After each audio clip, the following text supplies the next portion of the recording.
राम मंदिर में चोरी हुई, उसके बाद एसआईटी हुई, कई लोगों का नाम सामने आया, अब उनकी जांच चल रही है। कुछ लोग कह रहे हैं कि 10 करोड़ की चोरी हुई, कुछ लोग कह रहे हैं 20 करोड़ की चोरी हुई है, कुछ लोग कह रहे हैं सोना चांदी हीरे जवाहरात भी गायब हुए हैं, कुछ लोग कह रहे हैं सोने की ईंटें भी गायब हुई हैं। क्या है ये तो जांच के बाद पता चलेगा। लेकिन मैं आज एक सवाल पूछना चाह रहा हूं कि चीन, जापान, सिंगापुर के मकान दुकान में भी चोरी क्यों नहीं होती, और भारत में मकान दुकान तो छोड़िए, भगवान के मंदिर में भी चोरी क्यों हो जाती है। Arab, Dubai, Kuwait, Bahrain, Abu Dhabi में मकान दुकान में चोरी क्यों नहीं होती, और भारत में मकान दुकान के साथ साथ मर्यादा पुरुषोत्तम भगवान श्री राम के जन्मभूमि पे बने भगवान उनके मंदिर में भी चोरी क्यों हो जा रही। आखिर क्या।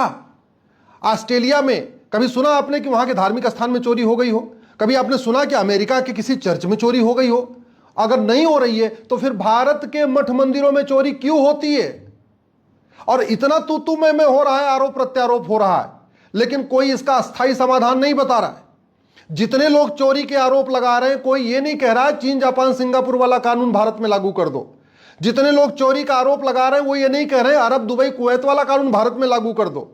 जितने लोग चोरी का आरोप लगा रहे हैं वो ये नहीं कह रहे हैं कि हाँ एक कानून बनना चाहिए कि जो अब चोरी करे, डकैती करे, उसकी प्रॉपर्टी जब्त की जाए, उसकी सिटीजनशिप खत्म की जाए, उसको 10-20 साल की सजा हो। ये कोई मांग नहीं कर रहा है। बस वही हमेशा की तरीके तू मैं, आरोप प्रत्यारोप, नूरा कुश्ती, बतौलेबाजी, तू चोर मैं सिपाही, वही हमेशा की तरह गांधीवाद, नेहरूवाद, लोहियावाद, अंबेडकरवाद, पेरियारवाद, समाजवाद। दुनिया के सबसे ईमानदार प्रधानमंत्री हमारे, भारत के सबसे ईमानदार मुख्यमंत्री उत्तर प्रदेश के, इसके बावजूद भारत के सबसे भव्य, सबसे दिव्य मंदिर में, मर्यादा पुरुषोत्तम भगवान श्री राम की जन्मभूमि पे बने मंदिर में चोरी हो गई। इसलिए मैं कहता हूं, जैसे डॉक्टर बदलने से बीमारी ठीक नहीं होती है, वैसे सरकार बदलने से, शासन बदलने से अपराध कम नहीं होता, भ्रष्टाचार कम नहीं होता। जैसे डॉक्टर बदलने से कोई समस्या ठीक नहीं होती जब तक कि दवा इंजेक्शन न बदला जाए, वैसे ही सांसद, विधायक, मंत्री, मुख्यमंत्री बदलने से चोरी, लूट, झपटमारी, डकैती कम नहीं होती, भ्रष्टाचार, अपराध कम नहीं होता। ये कम होता है नियम, कानून और सिस्टम बदलने से। ये जो राम मंदिर में चोरी हुई है उसका मूल कारण है न शिक्षा में संस्कार है, न कानून का खौफ है। मुगलों का मदरसा चल रहा है, अंग्रेजों का कॉन्वेंट मॉन्टेसरी चल रहा है, अभी भी गुरुकुल वैदिक शिक्षा व्यवस्था लागू नहीं, तो शिक्षा में संस्कार ही नहीं है। इसलिए जो लोग राम मंदिर में सेवा कर रहे थे वही डकैत बन गए, वही चोर बन गए, और कानून का खौफ नहीं है। अमेरिका में, चीन में, जापान में, सिंगापुर में भ्रष्टाचार सबसे जघन्य अपराध माना जाता है। हमारा कानून इतना सड़ा हुआ है कि 70,000 करोड़ का कॉमनवेल्थ घोटाला हो गया, 1,76,000 करोड़ का 2G घोटाला हो गया, 1,86,000 करोड़ का कोयला घोटाला हुआ। न किसी को आजीवन कारावास, न किसी को फांसी, न किसी के 100% संपत्ति जब्त हुई, न किसी की सिटीजनशिप खत्म हुई। ये सबको पता है। ये जितने भारत में अपराधी हैं, चोर डकैत हैं, लुटेरे हैं, सबको पता है कि भारत का कानून घटिया है। लूट सको तो लूट लो, बहुत होगा कुछ दिन जेल में जाना पड़ेगा, जमानत मिल जाएगी, तारीख पे तारीख चलती रहेगी। 100 करोड़ लूट लो, 50 करोड़ लूट लो, उसमें 2-4 करोड़ वकीलों पे खर्च कर दो, सजा भी होगी तो 1-2 साल की हो जाएगी, और क्या होगा। जब तक ये घटिया सड़ा हुआ कानून नहीं बदलेगा, चोरी, लूट, झपटमारी नहीं बंद होगी। ये हमारा जो बेनामी प्रॉपर्टी एक्ट है ना, ये महा घटिया है, महा सड़ा हुआ है। जिन लोगों ने मठ मंदिर में चोरी किया होगा, उन्होंने बेनामी लेन देन किया होगा, गाड़ी खरीदी होगी, जमीन खरीदी होगी, फ्लैट खरीदा होगा, सोना चांदी खरीदा होगा। क्यों? क्योंकि बेनामी लेन देन वाला हमारा कानून घटिया है। ना हमने 100 रुपए से बड़ा नोट बंद किया, ना हमने 1000 रुपए से ऊपर कैश लेन देन बंद किया, ना 10,000 रुपए से ऊपर हमने प्रॉपर्टी को आधार से लिंक किया, ना 10,000 रुपए से अधिक लेन देन को हमने आधार से लिंक किया, ना हमने बेनामी कानून बदला। इसलिए न भ्रष्टाचार कम हो रहा है, न अपराध कम हो रहा है, न चोरी, लूट, झपटमारी कम हो रही है, और मकान दुकान तो छोड़िए, भगवान श्री राम के मंदिर में चोरी हो रही है। ये कानून बदलेगा तब जाके ये बदलाव होगा।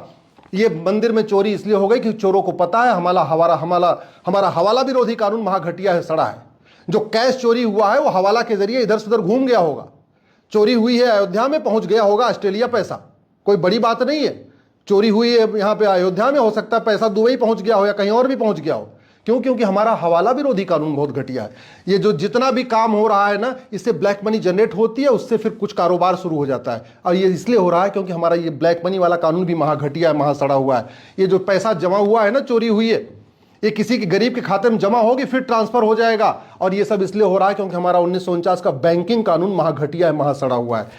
आज तक चोर अपराध रत्ती भर कम नहीं हो रहा है, भ्रष्टाचार रत्ती भर कम नहीं हो रहा है, क्योंकि हमने भ्रष्टाचार को हमने राष्ट्र की सुरक्षा के लिए खतरा नहीं घोषित किया।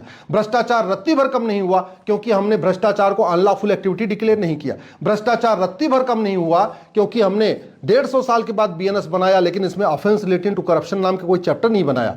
भ्रष्टाचार इसलिए रत्ती भर कम नहीं हो रहा है क्योंकि हमने सेक्शन 111 में भ्रष्टाचार को ऑर्गेनाइज क्राइम डिक्लेयर नहीं किया, सेक्शन 113 में भ्रष्टाचार को एक्ट ऑफ टेररिज्म डिक्लेयर नहीं किया, भ्रष्टाचार को हमने वेजिंग वॉर डिक्लेयर नहीं किया, भ्रष्टाचार को अपनी संप्रभुता के लिए खतरा घोषित नहीं किया। भ्रष्टाचार इसलिए भी चल रहा है क्योंकि न भ्रष्टाचारियों का narco polygraph brain mapping test होता है, न उनके मददगारों का narco polygraph brain mapping test होता है, और केवल तारीख पे तारीख चलती है। और ये भ्रष्टाचारी बाद में जो गवाह होते हैं उनको खरीद लेते हैं और बाद में सबूत के अभाव में छूट जाते हैं। ये इसलिए हो रहा है क्योंकि हमने आज तक भ्रष्टाचारियों की सिटीजनशिप खत्म करने के लिए कोई व्यवस्था ही नहीं किया। सिटीजनशिप एक्ट है लेकिन आज तक किसी भ्रष्टाचारी की नागरिकता खत्म नहीं हुई। तो जब तक नियम कानून नहीं बदलेगा तब तक भ्रष्टाचार कम नहीं होगा। मकान, दुकान, खेत खलिहान तो छोड़िए, मठ मंदिर में भी चोरी होती रहेगी। कोई भी मुख्यमंत्री बन जाए, कोई सांसद विधायक बन जाए, कोई जज बन जाए, कोई भी कलेक्टर कप्तान बन जाए, भ्रष्टाचार कम होगा जब 100 रुपए से बड़ी नोट बंद होगी, 1000 रुपए से ऊपर कैश लेन देन बंद होगा, 10,000 रुपए से अधिक लेन देन को आधार से लिंक किया जाएगा, और भ्रष्टाचारियों की 100% संपत्ति जब्त करने, उनकी सिटीजनशिप खत्म करने और साल भर के अंदर उनको आजीवन कारावास फांसी देने के लिए कानून बनेगा। तब भ्रष्टाचार रुकेगा। नहीं तो ऐसे तू मैं चलता रहेगा, लेकिन भ्रष्टाचार रत्ती भर कम नहीं होगा।